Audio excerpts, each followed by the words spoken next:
Hello BookTube, it's Ben here from the History Fellow channel. Today I thought I'd do a book review, and the book review is it's called Behind the Wire, and it's written by Tom Gutteridge, and it's published by Amberley Books or Amberley Publishing. So thank you very much to Philip at Amberley for allowing me to review this book. It's a reasonably short book, but it's a very good book in my opinion.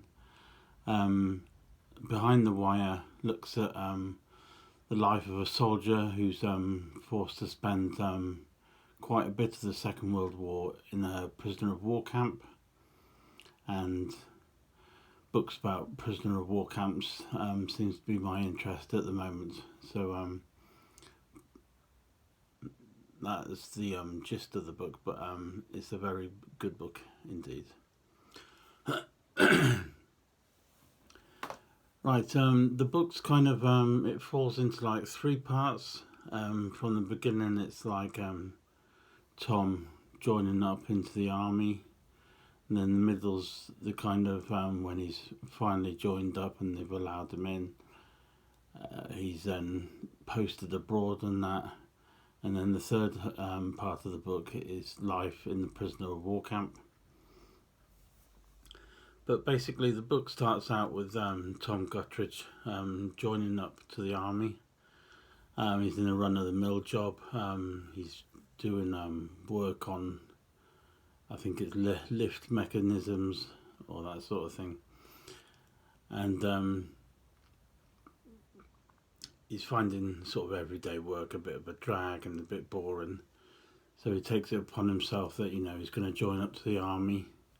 And this is around about the late 20s, early 30s. But what struck me in this book, or in this part of the book, was how easy it is, or it was then, to join up to the army. He kind of just went along to the office in Whitehall, gave him all his details. They told him a bit about it, checked him up and down, gave him a physical kind of like debrief, and he kind of passed with flying colours, and that was it. He was accepted.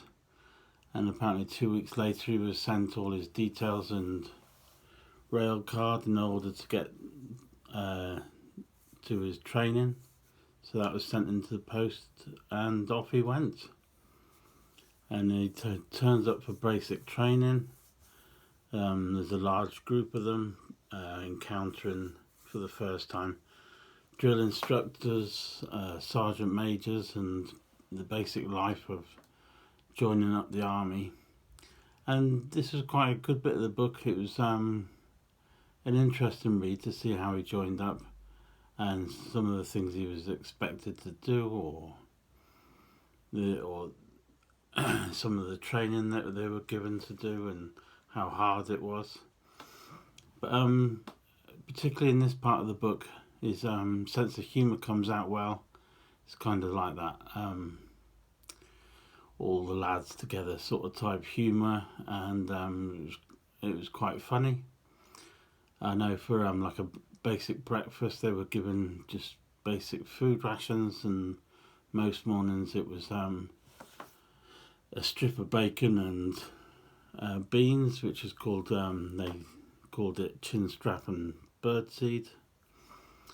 And then on another occasion, the parade square was kind of half the parade square, part of it was made up of gravel, and they had a food delivery once. There was a big bag of peas as part of lunch. Only the bag split and it all spilled out onto the parade ground, and it got in amongst all the gravel. So the only problem was all the peas were scooped back up into the bag along with quite a bit of the gravel. So it was then taken to the canteen and then served up as part of lunch. But he said that when the men were being served their food, you could hear the odd clink and clunk as some of the peas were falling into the dish along with the rest of the meal. So that was quite amusing, having to spoon out the gravel from their meal in order to get to the peas. But anyway, he passed with flying colours, and he was into the rifle regiment, and he was posted out then. He had to go down to Plymouth, then he went by ship to Malta via Gibraltar, and then whilst out there he's got plenty of tales about life in Malta, and then was on various trips out to Italy and Croatia and then back to Malta.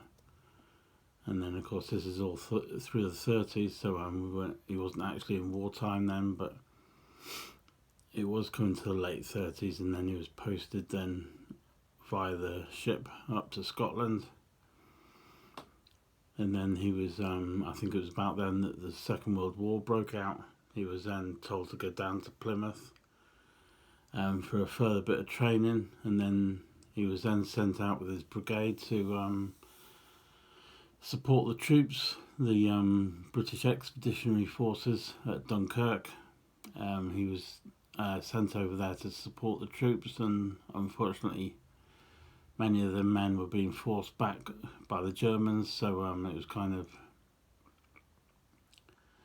a big retreat in all the little boats back over to Blighty. But unfortunately Tom didn't get the chance to get onto one of these boats, and he was captured by the Germans, and it was then that he was forced into his period as a prisoner of war. They were first force marched, and we're talking about from Dunkirk, most of the way across France, parts of Belgium, maybe even a bit of Holland, eventually entering Germany, and then they were housed at a prisoner of war camp in Poland. So he found that a bit tough going, and tried various means of escape and that, but eventually always seemed to manage to get caught by somehow. But whilst at the prisoner of war camp, he was then detailed to help out on the coal pit. There was